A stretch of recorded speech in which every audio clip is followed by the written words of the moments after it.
Kembali lagi bersama aku Diva di channel Tell the Title.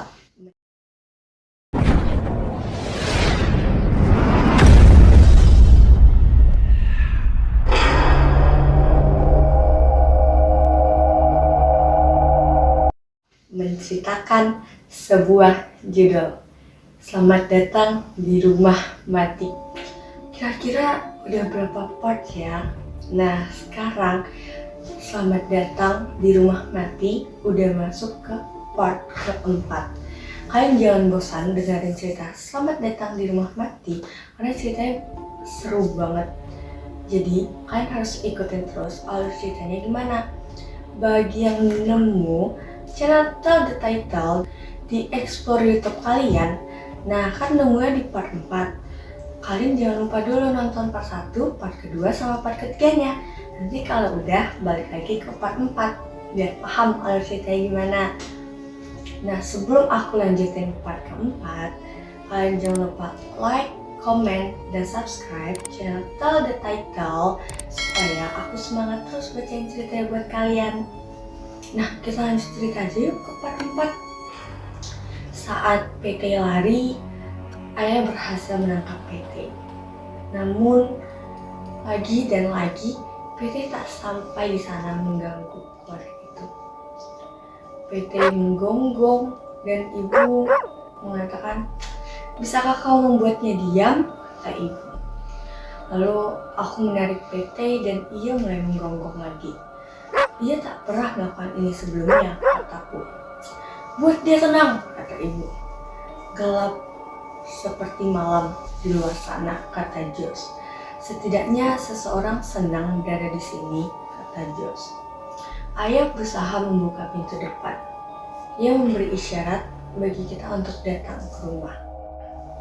Tapi sesuatu tertangkap mataku. Aku berhenti dan mendongak ke jendela kembar di atas teras. Ya, aku melihatnya. Melihat apa ya? Ada satu wajah pada jendela di sebelah kiri. Anak itu, anak laki-laki yang sama di atas sana menatap ke arahku. Tiba-tiba ibu berteriak, "Bersihkan kakimu, jangan buat jejak lumpur di lantai bersih yang bagus ini."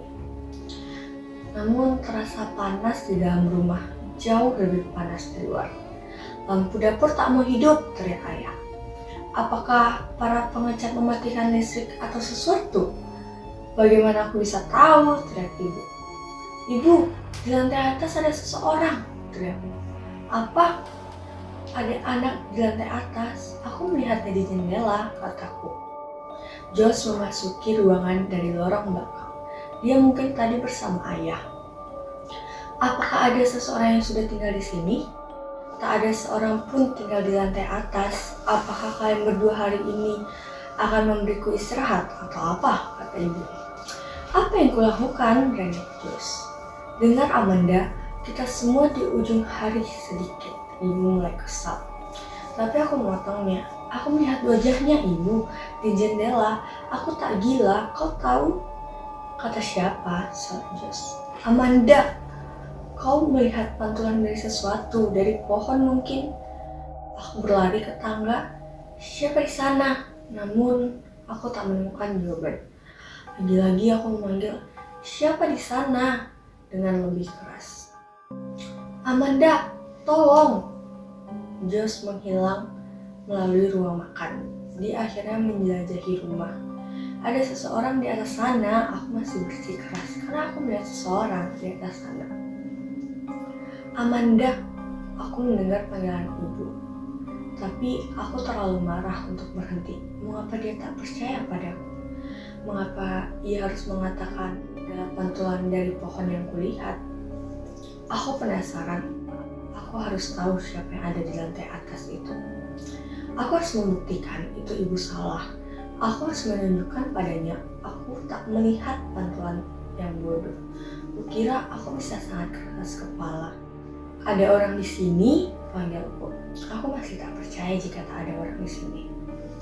Dan aku bisa mendengar langkah kaki berlari di lorong. Tidak, bukan langkah kaki. Hujan. Itulah apa itu derai hujan di atap papan. Saat itu gelap di sini kecuali cahaya abu-abu persegi panjang dari sebuah jendela kecil di ujung. Aku berjalan beberapa langkah. Ada orang di sini? Sekali lagi tak ada jawaban. Aku melangkah ke pintu pertama di sebelah kiriku. Pintu itu tertutup. Aku menghidupkan lampu, tapi tak ada yang terjadi. Ada orang di sini, kataku. Tanganku gemetar saat memegang pintu, rasanya hangat di tanganku dan lembab. Aku mengintip ke dalam ruangan. Ada satu kilatan petir yang membuat aku melangkah ke dalam ruangan, namun tak ada tanda-tanda siapapun di dalamnya. Ini adalah kamar tamu, atau bisa juga dengan kamar Josh jika dia menyukainya. Apakah anak yang kulihat itu menatap dari kamarku dan berhenti di luar pintu kamarku dan juga tertutup? "Siapa di sana?" teriakku. Aku mendengarkan hening. Sangat panas di sini, panas dan lembab, dan bau cat yang membuatku pusing. Lagi-lagi aku tak menyerah karena aku melihat seorang anak laki-laki dan aku bertanya, "Siapa di sana?" Aku mulai memutar tombolnya ketika anak itu bergerak pelan-pelan dari belakang dan meraih bahuku. Aku tak bisa bernapas dan aku juga tak bisa menjerit. Jantungku serasa berhenti, dadaku terasa seperti akan meledak. Dengan nekat, aku berbalik memutar. "Josh," deritku, "kau membuatku ketakutan sampai mati." Dia melepaskan dan mundur selangkah.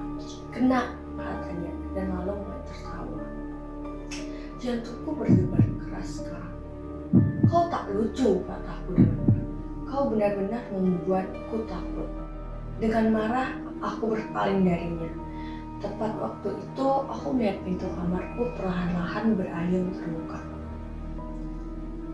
Aku tak percaya, namun aku melihat pintu itu terbuka.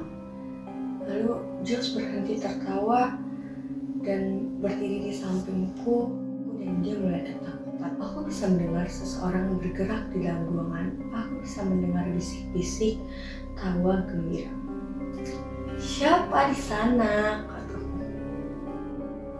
Pintu itu berderit keras membuka sedikit lagi. Aku tak menemukan jawaban. Lalu aku mulai bertanya, "Siapa di sana?" kataku. Sekali lagi aku bisa mendengar bisikan seseorang bergerak. Namun saat aku tanya siapa di sana, tak ada jawaban.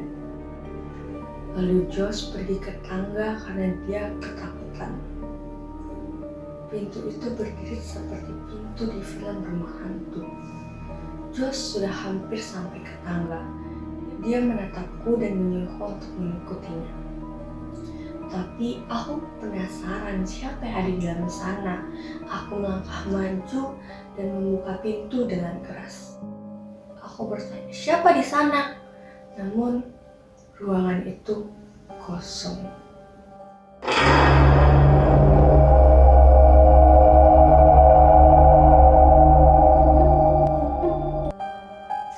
Nah, segini dulu part keempatnya. Kita lanjut part kelimanya ya. Buat kalian yang gak mau ketinggalan, jangan lupa nyalain notifikasinya biar kalian gak ketinggalan sama part kelimanya. Selamat datang di Rumah Mati, part selanjutnya buat kalian. Dadah.